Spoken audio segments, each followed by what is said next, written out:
بسم اللہ الرحمن الرحیم۔ میرے پیارے دوستو، عزیزو، بہن بھائیو، السلام علیکم۔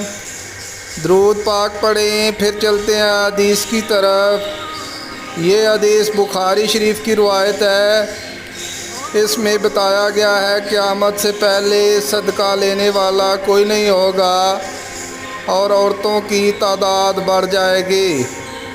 نبی کریم صلی اللہ علیہ وآلہ وسلم نے فرمایا کہ لوگوں پر ضرور ایک زمانہ ایسا آ جائے گا کہ ایک شخص سونے کا صدقہ لے کر نکلے گا لیکن کوئی اسے لینے والا نہیں ملے گا، اور یہ بھی ہوگا کہ ایک مرد کی پناہ میں 40 عورتیں ہو جائیں گی، کیونکہ مردوں کی